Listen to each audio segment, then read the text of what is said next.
Amigos, hoje eu estou aqui com o meu amigo e é muito bom ter um amigo de anos e anos e anos, né? Existe aquela hierarquia na medicina, todo mundo sabe, e eu era interno da Santa Casa e ele era residente. Até hoje, quando a gente trabalha junto no Hospital Souza Aguiar, quando eu entro lá na enfermaria dele, aí ele fala assim, olha aí, fala pros residentes, olha o meu interno aí. E a gente já tem 30 anos, 30 e poucos anos de formado. O Luiz Roberto Fernandes Costa, ele é doutor, ele é professor doutor de pneumologia e de clínica médica da Universidade de Estácio, e ele tem uma clínica em Copacabana, é preceptor também da residência médica do Hospital da Lagoa e do Hospital Souza Aguiar.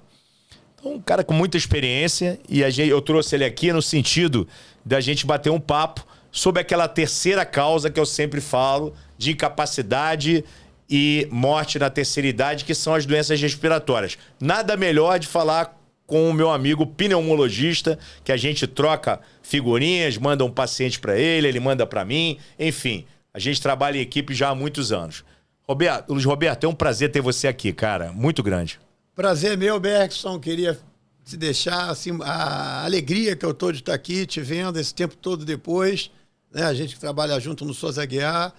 E começamos a vida, né? Na saudosa Santa Casa de Misericórdia. Misericórdia, isso aí. Na Enfermaria 9 do professor Lopes Ponte. Isso. Né? Da onde saíram inúmeras pessoas que hoje fazem sucesso na medicina do Rio de Janeiro, do Brasil, do mundo, por que não? Exatamente, né? exatamente. E um momento fantástico, né? Das nossas vidas naquela época da Santa Casa e que a gente tenta replicar até hoje no nosso dia a dia. Exatamente. Prazer. Bom, Luiz, um assunto importante aqui que a gente vai conversar, você que é um perito no assunto, é cigarro e pulmão. Tua experiência hoje em dia sobre os problemas causados pelo cigarro no pulmão, como detectá-los e qual é a sua experiência, então, para você falar sobre tantos e tantos problemas que ocorrem no pulmão em outros setores que a gente já conversou aqui. Você hoje vai falar sobre cigarro e pulmão nesse momento. Então vamos lá. O que eu acho que o mais importante da gente colocar é cigarro e pulmão não andam juntos. Né? São coisas totalmente antagônicas. E se a gente pegar hoje o câncer de pulmão, nós temos 80% a 85% dos pacientes com câncer de pulmão são tabagistas. Aí sempre me perguntam, tá bom, mas todo mundo que tem câncer, até fuma, vai ter câncer de pulmão? Claro que não, ele vai ter uma maior chance de ter. Como pessoas que nunca fumaram também podem ter câncer de pulmão. 15% a 20% dos cânceres de pulmão são em não fumantes. Então, acho que o mais importante, antes da gente começar a falar de tabagismo, quem são esses 15% a 20% que nunca fumaram? São pessoas que vivem com pessoas que fumam, tabagismo passivo. São pessoas expostas a produtos químicos, asbesto, material radioativo, radônio, enfim, existe uma série de outras causas. E pessoas que têm parentes de primeiro grau com câncer de pulmão. Esses têm uma maior chance genética de ter câncer de pulmão também. Mas 80% a 85% das pessoas fumam, certo? Então, o cigarro é o maior fator de causa de nascimento dos tumores de pulmão. E o tumor de pulmão hoje é o tumor que mais mata. Entendi. Né? E isso é mais ou menos a quantidade de cigarro que você fuma pelo tempo que você fuma. Então existe mais ou menos um tempo médio de 20 anos, vamos chamar assim. Até 20 anos fumando, a chance de uma pessoa que não fuma ter um câncer de pulmão e a pessoa que fuma é basicamente a mesma chance. A partir daí de 20 anos, a pessoa que fuma vai ter muito mais chance. Mas é só câncer de pulmão? Não. Né? O DPOC, a doença pulmonar obstrutiva crônica, o enfisema pulmonar, né? E depois as doenças foram se agrupando e hoje você tem a categoria doença pulmonar obstrutiva crônica, também tem o fator etiológico basicamente no cigarro. Também existe um percentual, obviamente, de pessoas expostas a material radioativo, exposição, deficiência de alfa-1 antitripsina, que é uma coisa genética, uma doença genética. Mas, enfim, basicamente nós vamos falar aqui do cigarro. E quando eu falo cigarro, eu estou falando de tudo que o cigarro vai englobar. Sim. Né? Doenças pulmonares, não só o câncer de pulmão como o DPOC, mas também doenças inflamatórias pulmonares. Sim. Então, hoje, quando se fala de cigarro, a coisa é muito maior. Você tem cigarro eletrônico, você tem vaping, você tem marihuana, você tem tabaco, você tem uma série de outras substâncias que foram agrupando aí no decorrer do tempo, né? E que também todas são tóxicas para o pulmão. Sim. Luiz, o câncer de pulmão, todo mundo fala, né, Luiz, assim, que o câncer de pâncreas não dá sintoma, quando dá sintoma já está em alto grau. Qual é a tua experiência dos primeiros sintomas da pessoa ter um câncer de pulmão? Ou realmente, normalmente, acontece um achado só? Então, a maioria dos casos, eles são achados. E isso é um grande problema, porque é um tumor extremamente agressivo. Quando a gente descobre um câncer de pulmão, esse tumor já andou muito. Não é à toa que a descoberta do câncer de pulmão se dá em fases já avançadas de doença. Ao contrário do que as pessoas pensam, o pulmão não tem receptor de dor. Então, dificilmente você vai ter uma dor pulmonar ligado a um câncer de pulmão. Né? Só se pegar pleura? Não, se pegar pleura, se pegar osso, se pegar um mediastino, se pegar outras estruturas. Exatamente. Mas, em termos normais, a causa, a manifestação clínica principal do câncer de pulmão é a tosse. Né? É a tosse, disparado. E a tosse é uma das causas que mais leva o paciente a procurar um médico no mundo. E ela é muito subvalorizada, né? Então, a primeira causa que leva o paciente a procurar médico no mundo é dor generalizada. Sim. A tosse vem ali também, em terceiro, quarto lugar. Mas a tosse, às vezes, criou-se uma coisa que eu acho péssima, que o paciente fala assim, doutor, eu tenho aquela tosse comum do fumante. Então, todo mundo que fuma, ele acha que tossir é normal, né? Passaram para ele que é normal tossir. Mas não é normal tossir. Não existe essa tosse normal do fumante. Então, ele não procura o médico. Sim. Ele demora. Eu recebo no consultório pessoas que estão tossindo há 6 meses, 1 ano, né? E você não deu bola para aquele sintoma. Então, quando ele chega para você, ele já está em fase avançada. E tosse é a manifestação mais comum de todas as doenças respiratórias. Né? Se eu tiver uma faringite, eu tenho tosse, uma infecção na garganta, eu tenho tosse, uma sinusite, eu tenho tosse, uma traqueobronquite, eu tenho tosse, refluxo pode dar tosse, alguns remédios antipertensivos podem dar tosse. Então, tosse é muito amplo, né? Muito amplo, e as pessoas, às vezes, subvalorizam essa queixa. Então, acaba sendo mais um achado. E a partir do momento que a tomografia computadorizada entrou como um método de rotina, né, passou a ser pedido tomografia computadorizada, a gente passou a ver que aquela história do passado que a gente dizia, se você parar de fumar, o seu pulmão vai melhorar depois de 10, 15 anos, isso é a maior mentira que a gente contou lá para trás. Sim. Não existe isso. Sim. Né? A lesão do cigarro, ela é irreversível. O DPOC é uma doença irreversível, ao contrário da asma, que é uma doença que o brônquio se fecha, mas ele reverte, né? O DPOC ele não reverte. Então, o que acontece? Quando esse doente chega para você, ele normalmente, no diagnóstico, ele já está numa fase mais avançada.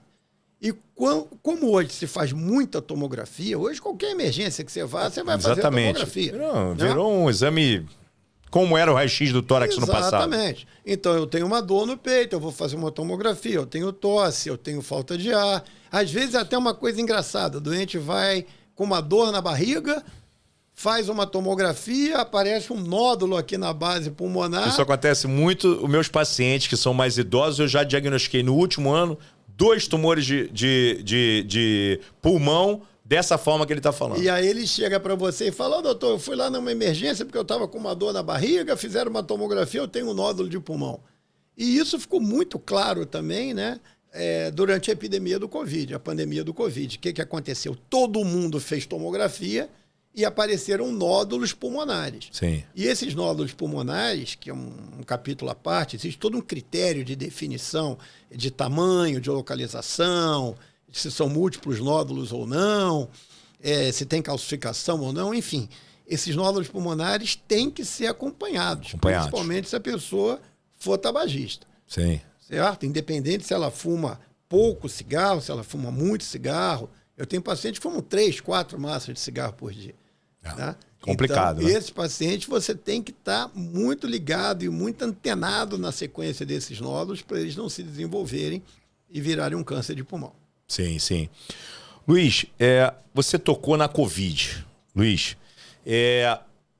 eu encaminhei alguns pacientes para o Luiz durante a Covid e no pós-Covid, né? Hoje, o que nós temos ainda de sequelas? Nós temos muitos pacientes ainda com sequela da Covid, que teve Covid, que teve acometimento pulmonar, comprometimento pulmonar durante a Covid aguda, e hoje em dia tem sequelas. Eu tenho um exemplo de um paciente que eu encaminhei para você. Exatamente, meus amigos. A queixa do paciente era tosse. Você lembra de quem é? Então, tosse, pós-Covid. Eu encaminhei para ele. Então, por isso que eu estou focando aqui. Covid e sequelas pós-Covid. Você vê muito ainda e quais são os sintomas, o que está acontecendo, enfim. Pós-Covid. Então, graças a Deus, né, a pandemia acabou. Sim. Existem muitos casos de Covid ainda, mas o Covid muito mais leve, até porque a maioria das pessoas está vacinada. Né? Então você não tem mais aquela pandemia, aquele número absurdo, expressivo de pacientes. Mas o que a gente viu, principalmente na primeira fase, onde não tinha vacina, então as pessoas foram acometidas, a doença chegou como um tsunami, né? Atacando o pulmão. Muitas dessas pessoas ficaram com sequelas pulmonares. Principalmente uma fibrose pulmonar, né? Então, para as pessoas entenderem, uma fibrose é quando o pulmão ele perde a capacidade, né, de expandir. Então, as pessoas ficaram com fibrose de pulmão, perderam capacidade, tem falta de ar, tem tosse crônica, né? As pessoas tiveram pneumonia associada com Covid, pneumonias virais e bacterianas, formaram bronquiectasias, que são dilatações dos brônquios que fazem a pessoa tossir também. Ficaram com redução volumétrica, muitos foram para CTI, fizeram pneumotórax por causa da respiração mecânica, uma explosão da pleura que tem que ser drenado. Alguns tiveram uma inflamação muito grande. Então, eu tinha vários pacientes, por exemplo, pacientes que têm asma, que é uma doença inflamatória, que estavam super bem controlados, não tinham crise de asma há 10, 15 anos, voltaram a ter asma. E alguns pacientes que nunca tiveram asma na vida ganharam de presente, um péssimo presente, aliás, né? Mas ganharam de presente uma asma grave, uma inflamação que não foi embora. Num determinado momento passou a ser chamado de Covid longo, então você tem paciente com astenia, cansaço, doença pulmonar, cardiopatia. Também muito. Eu peguei muito na época que nós trabalhamos juntos no Souza Aguiar durante a pandemia. A gente não parou. Exatamente. E pessoas que até hoje não melhoraram e continuam com essas sequelas e provavelmente não vão melhorar. Pessoas que já têm aí 3, 4, 5 anos de evolução provavelmente vão ter que conviver com isso. Com essas sequelas. Com essas sequelas ao longo da vida. Sim, sim. E, Luiz, então, quem teve Covid, você indicaria uma avaliação, pelo menos, com um pneumologista? Você acha que teve... O paciente, todo mundo chega no consultório e às vezes fala, eu tive Covid, aí eu pergunto, a primeira pergunta que eu falo, você teve comprometimento pulmonar ou não? Não, eu não tive comprometimento pulmonar. Não, eu tive 30% de comprometimento. Você acha que esses que tiveram comprometimento, você considera que devem ser investigados? Devem ver se estão com alguma sequela? Principalmente aqueles que ficaram cansados, que ficam ainda sentindo mal. Pode ser até aquele sintoma da astenia. Mas alguns podem ter tosse ainda crônica, como você falou, e podem ter também um cansaço que fica difícil da gente diagnosticar se o cansaço é o cansaço do corpo, astenia, ou se é falta de ar, principalmente nos idosos. Então, disso eu não tenho a menor dúvida. Muitos tiveram manifestação pulmonar, sim, muitos fizeram tomografia, tiveram comprometimento. Né? A gente lembra na época da Covid, até se estimava o percentual de acometimento pulmonar, 15%, 20%, 50%, etc. Isso foi um critério utilizado no primeiro momento. Era uma coisa que a gente não tinha visto ainda, né? Nós fomos aprendendo junto com a doença. Muitos voltaram a ter o pulmão normal, muitos não.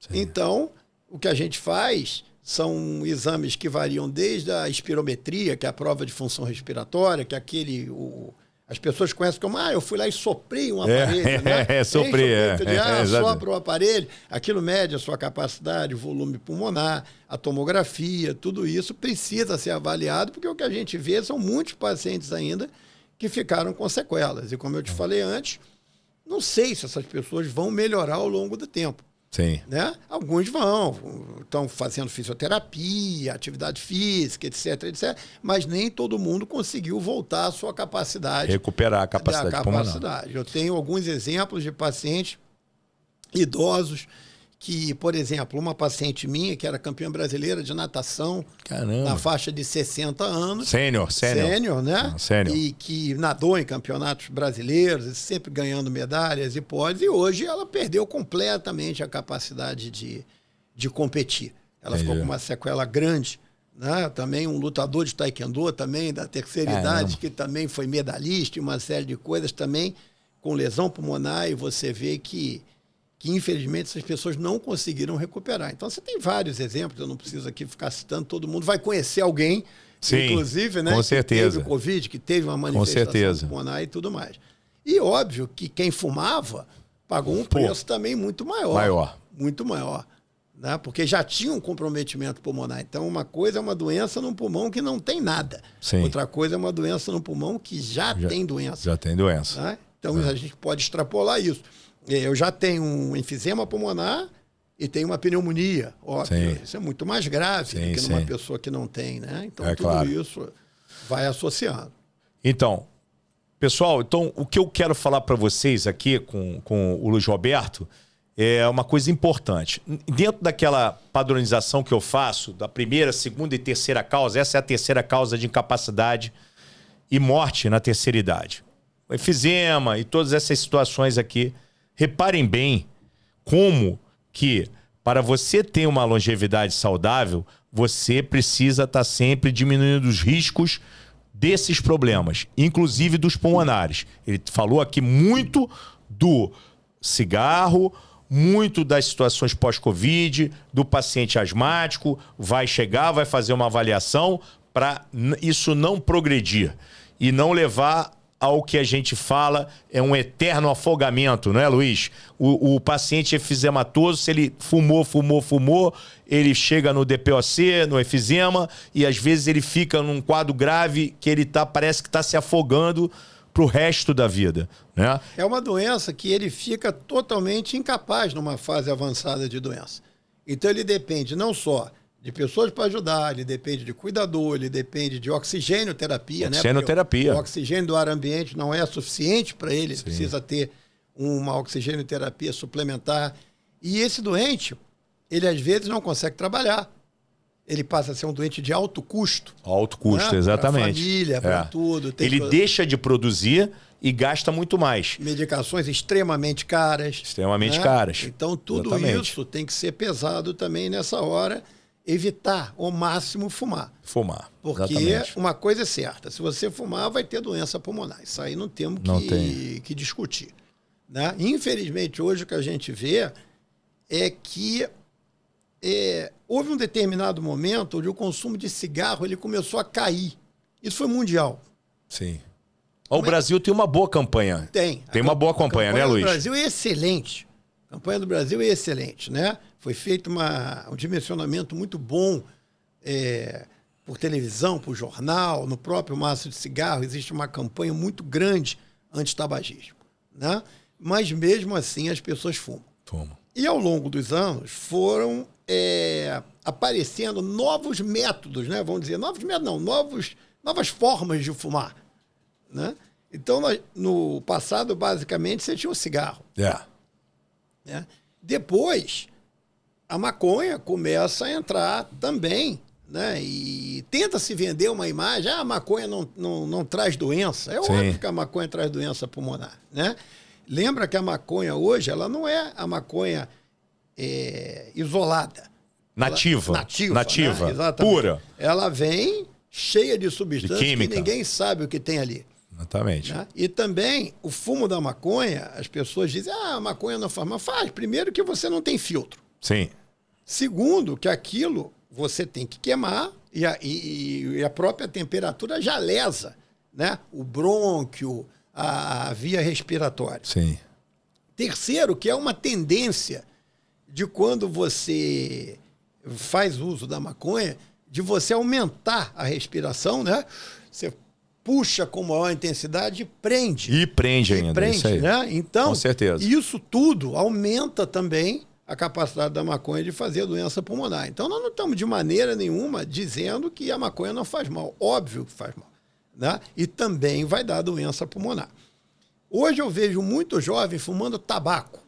Sim. Ah, é. Né? É uma moda agora. Então é uma moda. Que também sem filtro, né? Sem Ele filtro, compra a sem seda filtro até nenhum. que é usada na maconha, e enrola o tabaco e fuma. Ele mesmo compra o fumo dele, Sim. mistura aquilo ali, faz, e ali você não tem controle nenhum. Nenhum. Né? Eu não estou defendendo o cigarro, mas no cigarro eu sei o que está ali. Sim. Eu sei a substância que está ali, eu sei o que está fazendo. Né? Você tem uma indústria legalizada, alguns podem dizer, não devia ser legalizado. Perfeito, mas é legalizado no país. Você pode comprar cigarro. Sim. Né? Você não pode comprar maconha. Exatamente. Né? O tabaco é vendido livremente. Livremente. E agora você ainda tem o narguilé, que é uma coisa que começou a aparecer nos bares da cidade. Sim, sim. E começou o vaping. O vape. O cigarro eletrônico. Né? Sim, o cigarro sim. eletrônico, para mim, hoje é o pior de todos. Por quê? Primeiro que ele é ilegal. Né? Sim. A lei brasileira não permite a venda do cigarro eletrônico. Não permite. É clandestino. Mas você compra o cigarro eletrônico em qualquer lugar, né? Você compra pelas plataformas digitais. É o famoso... Como é que é o nome agora? Eles dão aquele do computador. É o famoso... aquele... pendrive. É o famoso pendrive, pessoal. Pendrive é o vape. Né? Então, outro dia eu fui no cinema e tem lá, antigamente no meu tempo o cara vendia bala. Agora ele está vendendo vape. Na porta do cinema. Né? O baleiro da porta do cinema vende vape. Esse vaping, ele originariamente, quando ele começa, ele é feito, na verdade, para a pessoa diminuir o fumo. Sim, né? A proposta inicial. A ideia original era o quê? Você coloca ali naqueles tubetes, né, que vão dentro do vaping, substâncias aromáticas, com menos nicotina. Então, aquilo, teoricamente, você iria reduzindo a sua vontade de fumar. Lembra que a nicotina ela vai direto para o cérebro quando você fuma. E lá ela estimula determinados receptores. Isso causa uma dependência química. O vape, então, era mais ou menos uma ideia inicial, que não deu certo. O que aconteceu? Principalmente no Brasil. Você não tem a menor ideia do que está ali. Porque, como é ilegal, isso vem e você não consegue ter controle. Não tem fiscalização nenhuma? Nenhuma, zero. Pode ser fundo de quintal. Normalmente pode ser fundo de quintal. Zero. Você não sabe de onde está vindo. Né? Então, o que acontece? Tem uns trabalhos que mostram que, às vezes, um tubete daquele pode variar de 2 a 6 a 8 maços de cigarro por dia. Então, quando você fuma um vape, o que parece uma coisa que não faz mal, tem simulações mostrando que um vape pode equivaler de 2 a 8 maços de cigarro por dia. Então, na verdade, a pessoa não está diminuindo o fumo, ela está fumando muito mais. Muito mais. Está agredindo muito mais o pulmão. E está agredindo num tempo muito curto. Curto. Então, nós já vimos alguns casos de vaping de doença aguda pulmonar. Coisa que você não vê no cigarro, por exemplo. Ninguém vai fumar um cigarro e vai ter uma doença agora. Sim. Né? E no vape você passa o dia lá fumando aquilo e você, no final do dia, você vai no hospital com uma doença aguda, uma inflamação aguda pulmonar. Pulmão. Inclusive com causa de óbito. Sim. Né? Então, isso para mim hoje é o pior que tem. Pior. Porque é muito difícil no mundo atual. Às vezes as pessoas falam assim, mas não é ilegal, então como é que isso não é controlado? Não é controlado porque é muito difícil. O Brasil é um país muito grande, isso não é um problema brasileiro, isso é um problema mundial. Mundial. Né? Isso entra livremente, você não consegue controlar e é vendido abertamente em todos os lugares. Então, uma juventude com muito uso de vape, com muito uso de tabaco, e isso vai gerar problema. Não tem a menor dúvida que nós vamos ter problemas cada vez mais relacionados a esses novos métodos, né? Vamos chamar assim, de tabagismo. Tabagismo, né? Eu vejo hoje que, principalmente a população jovem, no meu consultório, eu sempre pergunto, né? Você fuma? E aí eles respondem, fumo, tabaco. Fumo, vape. Fumo, marihuana. Né? Não é aquele consumo da pessoa mais idosa que sempre Sim, aquela geração daquele cigarro que fazia aquelas propagandas maravilhosas e que a gente escutava aqueles sons maravilhosos e tá lesando o teu pulmão. Mais antigo, você vai lembrar das propagandas né, dos cigarros antigos, que todo mundo estava nos melhores lugares, nas lanchas. Com as mulheres bonitas. Todo mundo bonito, né? Paisagens sensacionais. Todo mundo fumando e a gente viu o que deu. Porque o que acontece? É muito interessante se você pegar hoje alguns gráficos de doença no mundo, você vai ver que o DPOC, que é a doença causada pelo cigarro, ela cai num determinado momento e ela volta a subir. Essa volta, quando ela volta a subir, é muito interessante, porque é a entrada da mulher na doença pulmonar. Então, o que acontece? Antigamente, basicamente, o homem fumava. Sim. Ali pelos anos 60, 70, por aí, a mulher entra no mercado também fumando. Né? Na época da liberação. E a pílula também, né? Veio a pílula, teve a pílula, foi uma liberdade para a mulher e ela ligou a outros métodos também, né? Então você pega uma doença que leva no mínimo 20 anos para começar a te dar um sintoma, uma doença. O que acontece ali no início dos anos 2000, 2010? O DPOC ele volta a subir enquanto doença.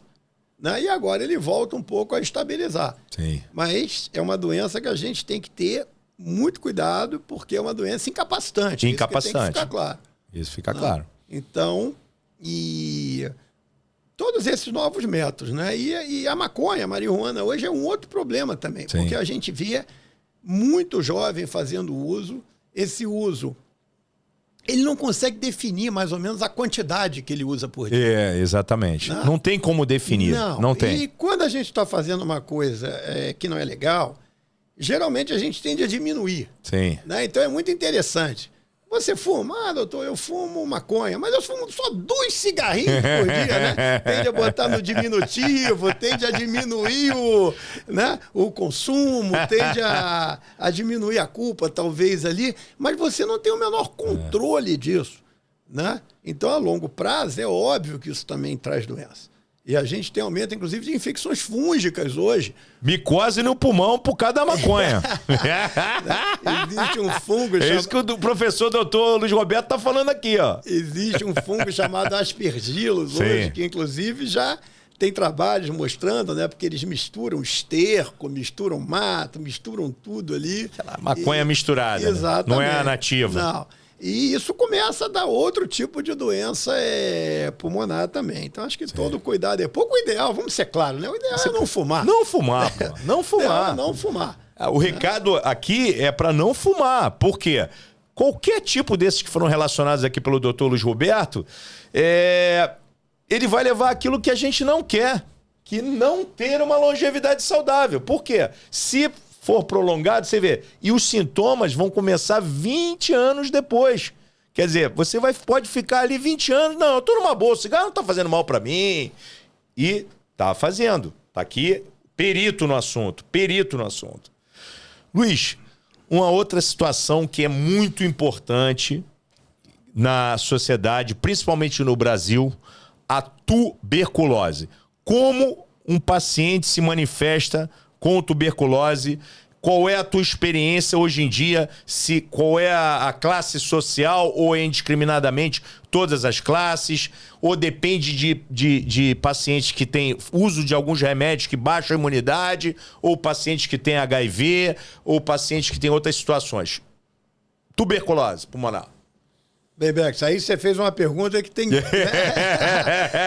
um monte de... Pô, mas você é meu residente, pô. Eu era interno, você é residente do professor, pô. Tem um monte de fatores aí, né, pra gente colocar em relação à tuberculose. Então, a tuberculose é uma doença que até ali, os anos 60, basicamente, você não tinha remédio para tuberculose. Sim. Né? Então, matou muita gente. Foi das doenças que mais matou ao longo da humanidade, né? Então a gente tem tuberculose, sífilis, peste, mais modernamente Covid, né? Sim. Mas uma das doenças que mais matou e mata ainda, né? No mundo inteiro, principalmente na população socioeconômica mais baixa. Sim. De nível cultural, socioeconômico mais baixo.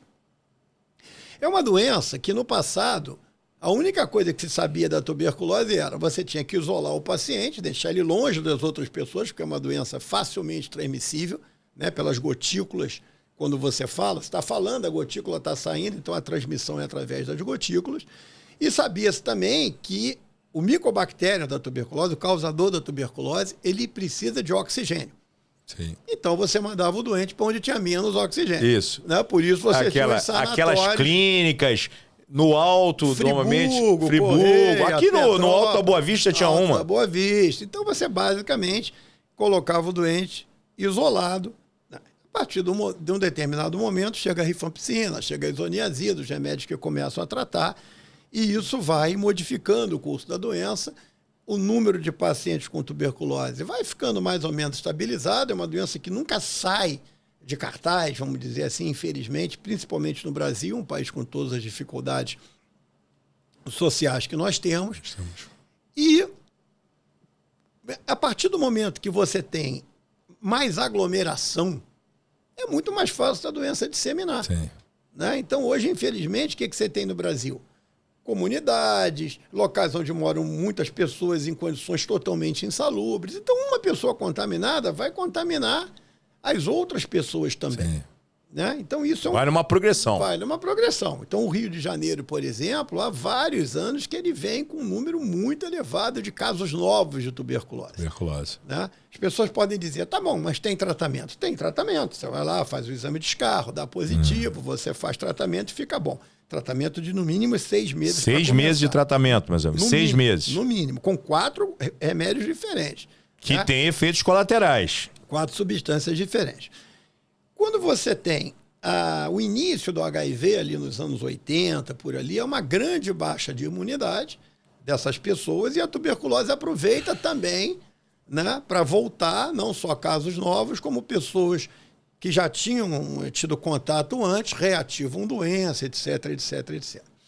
E hoje, mais modernamente, você tem vários medicamentos chamados biológicos. Sim. Né, para tratar uma infinidade de doenças reumatológicas, enfim, dermatológicas. Autoimunes também. Autoimunes. Né? Existe um grupo... Só um segundinho. A doença autoimune é aquela que o paciente cria anticorpos contra certas regiões do corpo dele. Articulações, o lúpus, a esclerodermia, são doenças autoimunes. Artrite reumatoide. Então, esse paciente tem que usar alguns remédios que podem prejudicar a imunidade. Exatamente. E vão eclodir as tuberculoses. Muitos desses pacientes, dependendo da classe medicamentosa que eles forem usar, eles antes têm que fazer um rastreio para ver se eles não estão com a tuberculose. E aí é uma coisa, às vezes, difícil das pessoas entenderem, chama-se tuberculose latente. O que é isso? Eu tenho o bacilo, mas eu não tenho a doença. Não tenho a doença. Tá? Mas eu estou pronto para ter. Então, a minha imunidade cai porque eu uso aquele remédio e explode. Então, dependendo da minha condição, dos exames que eu tenho para fazer, se detectarem, né, que eu tenho uma possibilidade daquela doença voltar a ser ativa, e dependendo do remédio que eu for fazer, eu tenho que fazer uma quimioprofilaxia, ou seja, eu tenho que tomar um remédio de tuberculose antes de fazer a medicação. Antes de fazer aquela medicação. Entendi. Senão a chance de eclodir uma tuberculose é muito grande. Muito grande. E sintomas, Luiz? O que a gente tem visto hoje também são vários pacientes. Antigamente a gente falava assim, é uma doença de classe pobre. Mentira, não é verdade. Né? Quebrar esse mito. Principalmente se você pegar os no Rio de Janeiro, você tem as comunidades muito próximas da convivência geral. Da convivência. Praia. E da convivência geral. E pessoas que trabalham na sua casa, que te servem, pessoas que trabalham nos restaurantes que você vai, né? Locais que você frequenta. Fechados, como você falou. Que estão contaminados. Shows. Então, a clínica da tuberculose, historicamente, né, é uma tosse. Mais um exemplo de tosse aqui, o doutor Luiz Roberto. Que demora, né, a passar. Então, tem até um anúncio, né, que todo mundo já deve ter visto na televisão. Se você está tossindo há mais de 3 semanas... 3 semanas, procure seu médico, porque pode ser tuberculose. Então, tosse, emagrecimento, suor noturno, que é uma característica da doença... Né? Febre de hora marcada. Febre de hora marcada, a famosa febre vespertina. Você não tem febre ao longo do dia e final do dia a sua temperatura sobe. E o cuspir sangue, que é a hemoptise. Hoje a gente não vê tanto isso, é. porque o diagnóstico é mais precoce. Mais precoce. Então, nas pessoas que eu atendo em consultório, de melhor nível, de classe social, o diagnóstico você dá antes, a pessoa não vai chegar nesse estágio.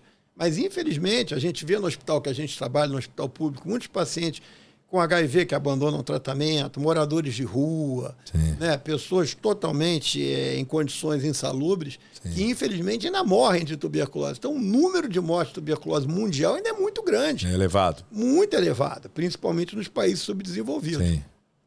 E ao mesmo tempo eles estão andando junto ali da gente, na rua, sim. Né, nos lugares fechados. Você tem alguns países, por exemplo, que praticamente erradicaram a tuberculose. Então nem se vacina mais a criança quando ela nasce. Sim. A BCG, né? BCG. Né? Nem se faz mais a vacina BCG.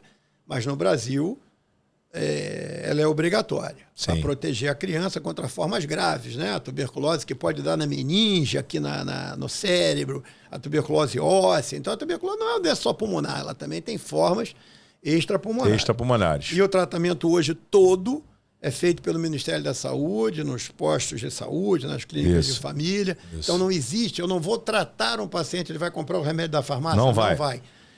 Você vai ter que direcionar esse paciente para a unidade mais próxima da casa dele, seja ele um doente do serviço público, seja ele um doente do serviço particular.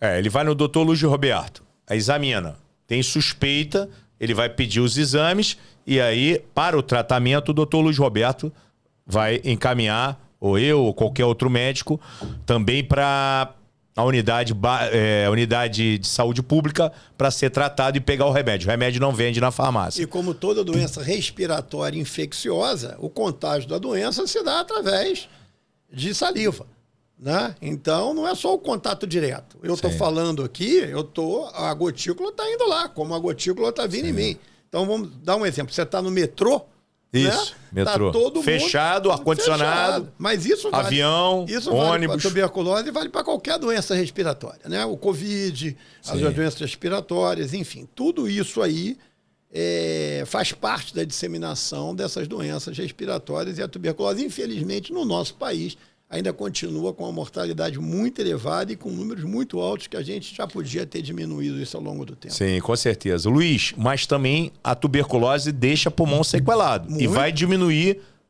a longevidade saudável. Então, tuberculose faz fibrose também, né, Luiz? Tuberculose é uma das doenças que mais lesa o pulmão, né?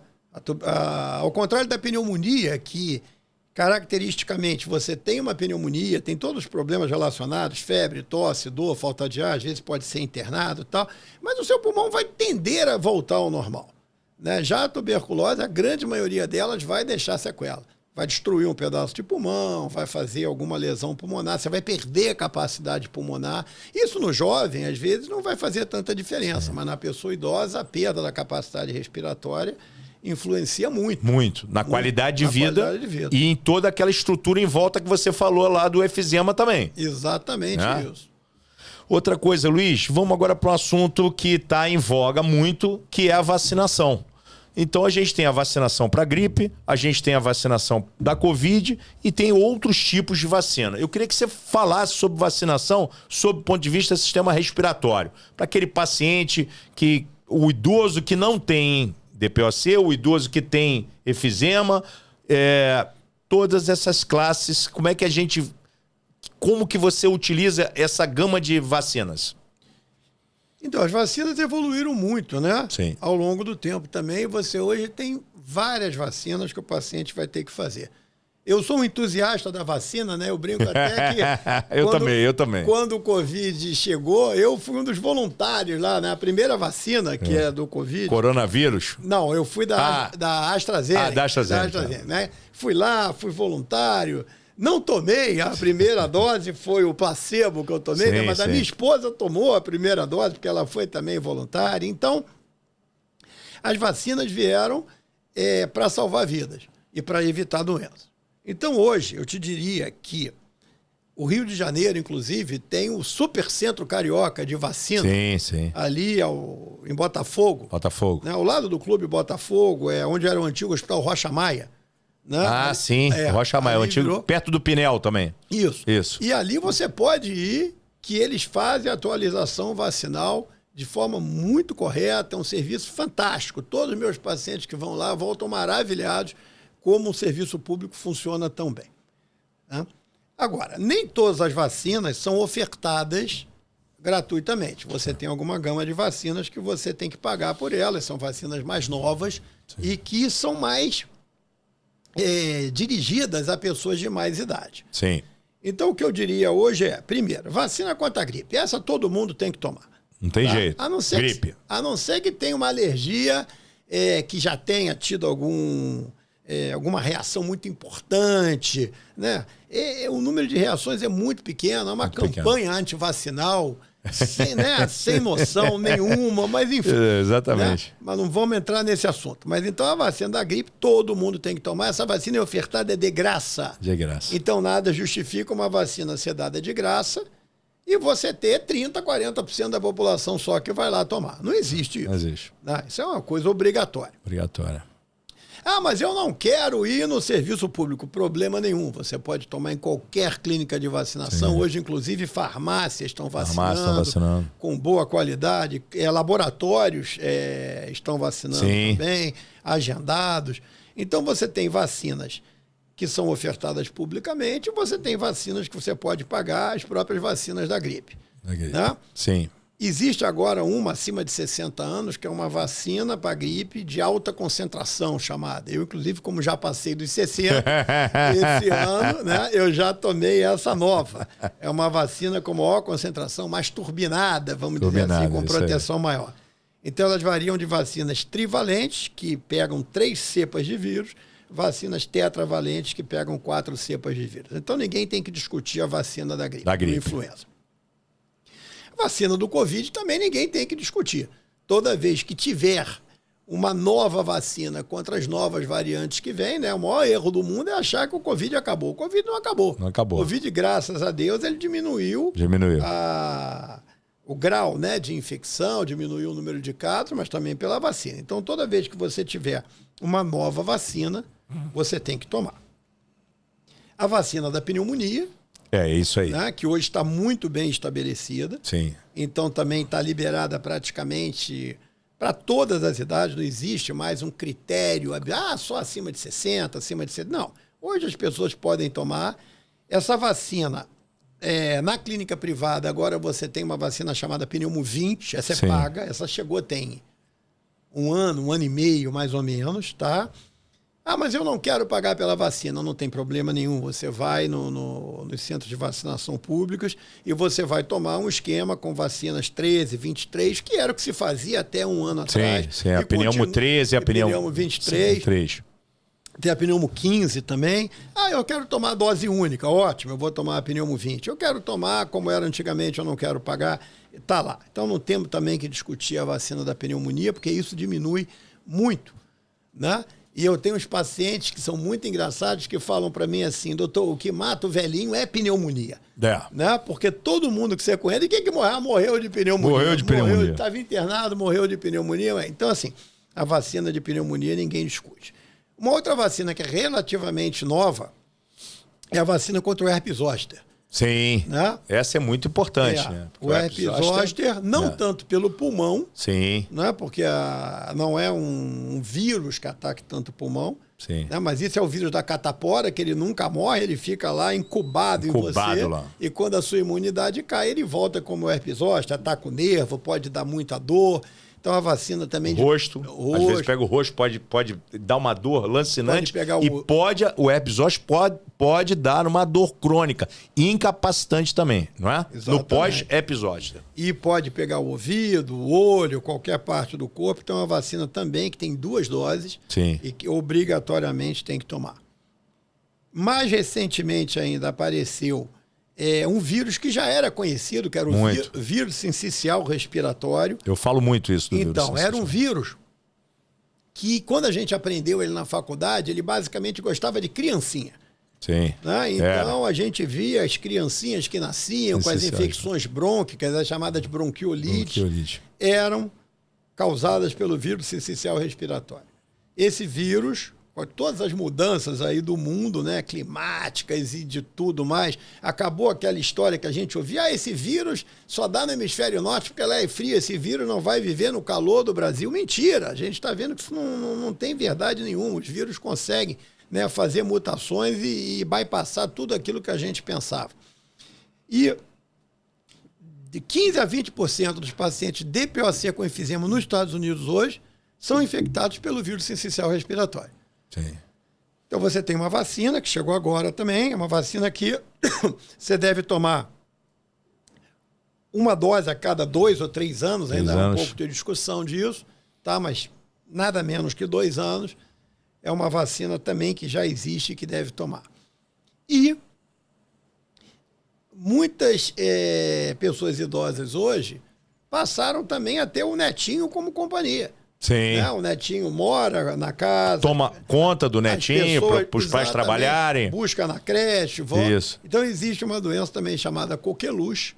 Coqueluche. Né? Voltou, né? Voltou forte. Alguns surtos aí, nós tivemos alguns pacientes com idosos com coqueluche, então a vacina da coqueluche também deve ser tomada. Então você tem um portfólio de vacina hoje para as pessoas, principalmente as mais idosas, muito grande. Né? Coqueluche, vírus sincicial respiratório, herpes zoster, pneumonia, Covid, vírus da gripe, o influenza. Então, tudo isso, obrigatoriamente, as pessoas têm que vacinar.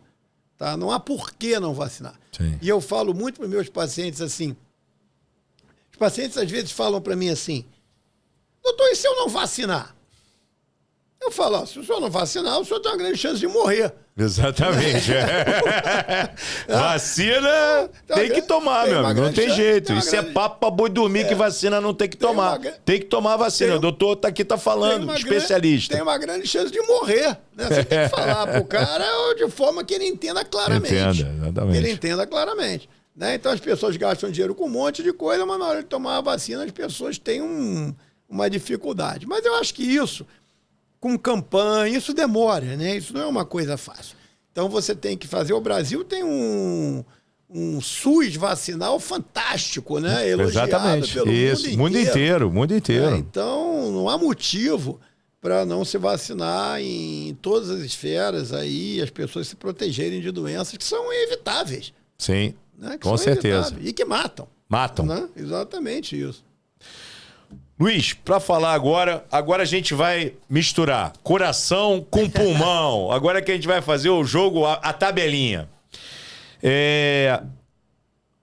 Os efizematosos, né? Que é a população aí, tem uma população muito grande que tem efizema. Desde o leve, moderado, até o grave, incapacitante, como a gente conversou aqui. Eles têm uma suscetibilidade muito maior, uma tendência muito maior do que as pessoas que têm o pulmão normal a ter pneumonias. Que a gente chama que eles pioram quando tem infecção. A gente chama aqui, eu e o Luiz, na medicina, a exacerbação. Essa exacerbação, um dos grandes problemas da exacerbação é que ela pode dar infarto. Aumenta o consumo, porque o paciente começa a ficar com muita falta de ar, o coração tem que disparar para jogar o sangue para oxigenar mais o corpo inteiro. Ele não tem como, porque ele não tem reserva, o pulmão dele está danificado pelo DPOC ou por outra situação que destruiu o pulmão dele e por causa da pneumonia, piora essa situação e o coração tem que fazer mais força, aumenta o trabalho cardíaco, normalmente em pessoas mais idosas, e acabam tendo infarto.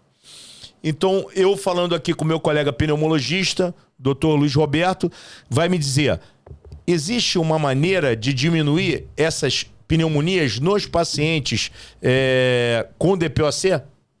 Com efizema? Ou você acha que só a vacina e o tratamento também do DPOC? Aí você vai entrar um pouco nas bombinhas, umas bombinhas mais modernas que tem. Então, o tratamento do DPOC, ele sofreu uma grande mudança nos últimos tempos, né? Além das medidas todas de fisioterapia, as novas modalidades aí, né, de técnicas fisioterápicas, a reabilitação pulmonar, né, como a reabilitação cardíaca. Então, antigamente, a gente tinha um paciente com enfisema, a gente falava para ele, não se mexe da cadeira, fica quieto, poupa o seu oxigênio. Né? Hoje eu falo para o meu doente, sai daí, vai fazer exercício.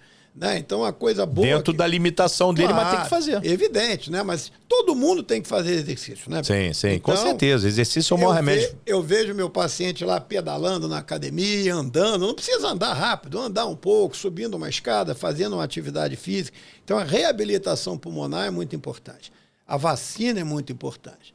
E o medicamento, depois de muito tempo, onde você praticamente não tinha grandes novidades, vamos dizer assim, né, para tratar a doença pulmonar pelo cigarro, a doença pulmonar obstrutiva crônica ou enfisema, apareceram as novas bombinhas, né? Sim. As pessoas antigamente conheciam aquelas bombinhas para asma. E dá problema de coração, se lembra? Aumentava a frequência. A bombinha antigamente dava problema, tinha medo de morrer do coração. Dá tremor. Dá tremor. As novas substâncias hoje, elas têm muito menos efeito colateral, né? Os dispositivos hoje são muito mais práticos.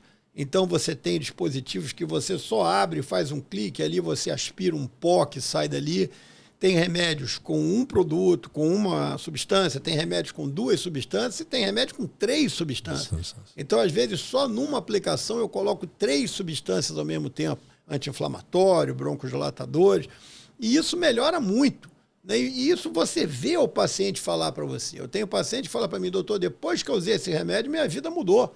Eu estou conseguindo caminhar, eu estou conseguindo ir na padaria, eu estou conseguindo ir no jornaleiro, eu estou conseguindo ir no bar tomar minha cerveja, eu estou conseguindo ir na missa. E então, diminuindo as crises de infecção, as exacerbações, aquilo que a gente conversou aqui. Tudo que a gente... As pioras por infecção. Tudo que a gente não quer desses pacientes é que ele vá para o hospital ser internado, porque lá ele já vai ganhar uma infecção hospitalar. Já vai ficar outros germes piores ainda do que os germes comuns daqui. Do que esses aqui que estão na nossa volta.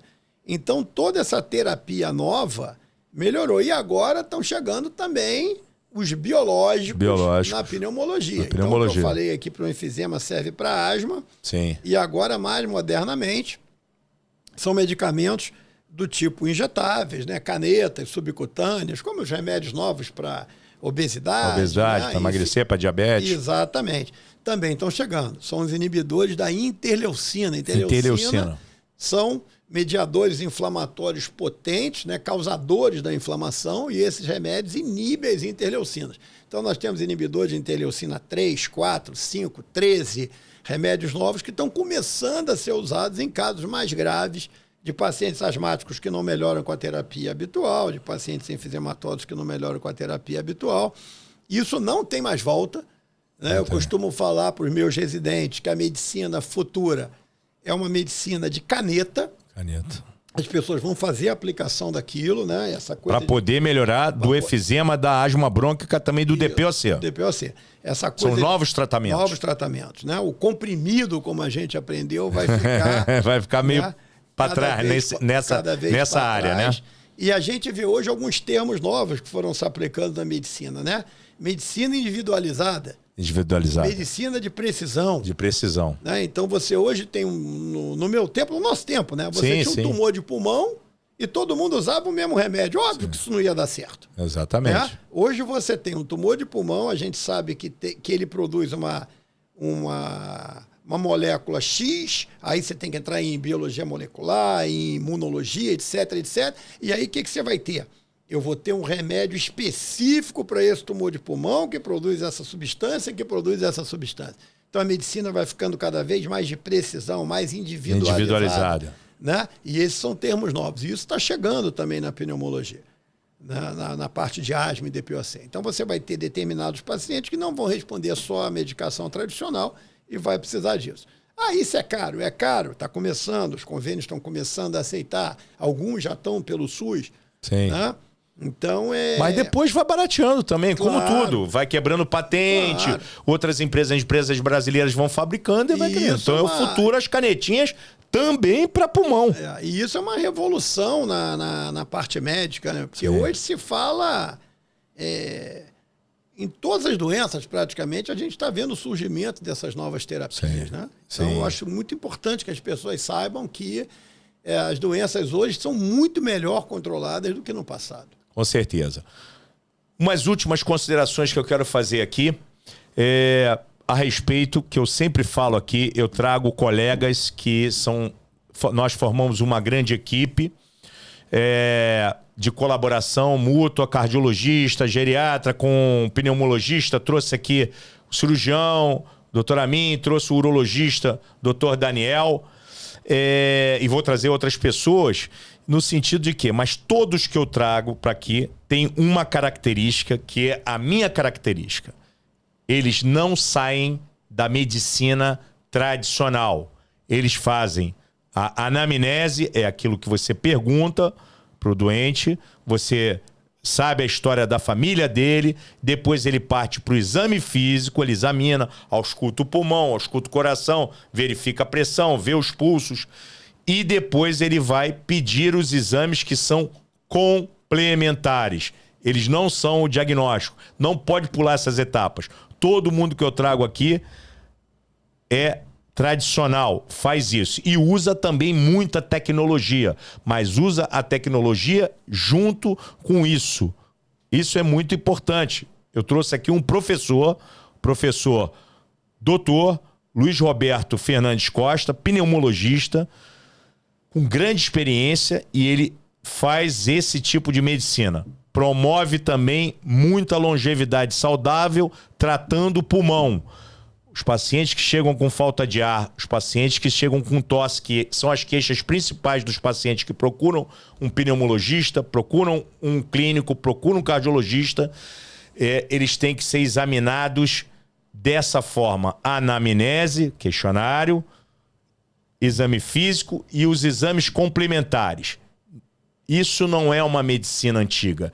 Isso é a medicina. É isso que tem que ser feito. Trazer a modernidade, mas não esquecer da nossa medicina tradicional, que faz muito diagnóstico e trata muita gente. O Dr. Luiz Roberto é um exemplo disso. Um exemplo disso.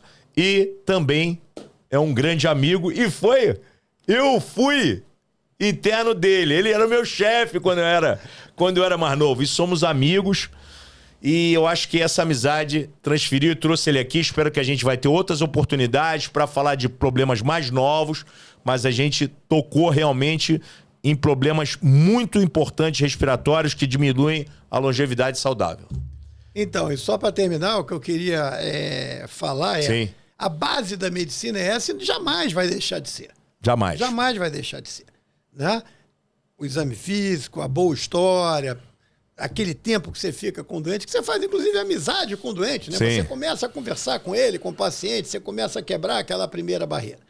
Agora, a medicina hoje, ela evolui muito, muito, muito rápido. Muito. Né? Tem a inteligência artificial chegando, que vai modificar muita coisa em termos, né? Nós vimos, por exemplo, na cirurgia, as cirurgias eram abertas, depois passaram a ser por vídeo, agora são robótica. Por robô. Né? Estamos vendo pessoas de um outro país operar um paciente no outro país. Né? Inteligência artificial atuando, já modelando protocolos, algoritmos de tratamento. Sim. E hoje a gente recebe no consultório pessoas que pegam o laudo do exame, jogam lá, perguntam na inteligência artificial, já chega informada. Já chegam informado com o Google, com tudo. Então, eu sou muito a favor também que as pessoas se informem. Sim, claro. Né? Porque é para não ter dúvida daquilo. Para não ter dúvida. E até para a gente poder apagar o que não é verdade e deixar claro aquilo que é verdade e propor aquele tratamento. Exatamente. Né? A IA vai vir para ser mais uma ferramenta. Exatamente. Muitos dizem, vai substituir. Vocês, sinceramente, acham que a IA vai conseguir substituir esse feeling de médicos experientes que trabalham em unidades públicas há muitos anos e trabalham em unidades particulares e que estão sempre se atualizando e tem esse raciocínio, tem o feeling e tem também o que ele acabou de falar, o relacionamento médico-paciente, quebrar aquela barreira? Vai ser difícil. Então a IA, ela vem para agregar. Doutor Luiz Roberto, esse é um dos recados, né, Luiz? Exatamente isso. E o outro recado está aqui, né? Longevidade saudável, ou seja, as pessoas estão vivendo mais, cada vez mais. Eu atendo pacientes no consultório hoje de 80 e tanto, 90 anos. Mesma coisa, eu falei, né, aqui. E pessoas que você olha e não acredita que aquelas pessoas têm aquela idade. Exatamente. Pessoas que estão lúcidas, pessoas que estão ativas, que estão fazendo de tudo na vida. Zero de dependência, são totalmente independentes. Exatamente. E essas pessoas têm que ter qualidade de vida. Sim. Então você tem que juntar tudo isso, que qual é o objetivo final quando você é médico? É você dar o diagnóstico, dar atenção à queixa daquele paciente, tratar e dar qualidade de vida para o doente. Exatamente. Né? Mesmo e prevenir. Sim. Prevenir os problemas também. Mesmo que ele tenha uma doença crônica que não tem a cura, mas ele pode conviver bem com aquilo ali e fazer a prevenção de doença. O que eu não posso admitir é um doente ter uma doença evitável. Aí realmente, né? E todo mundo hoje, graças a Deus, estamos vivendo bem, estamos vivendo mais e bem. É isso que nós... E atividade física fundamental, alimentação, enfim. Sim. Aí nós vamos passar né? Um ano conversando. Exatamente, exatamente. Foi muito bom, meu amigo, meu irmão Luiz Roberto. Obrigado, Beto. É um prazer muito grande receber você aqui. Prazer foi meu. Sempre que você quiser, nós vamos estar apostos aqui. Convite seu. Nós vamos estar sempre aqui para prestigiar. Ok. E falar para o nosso público todo. Isso aí. Obrigado. Obrigado.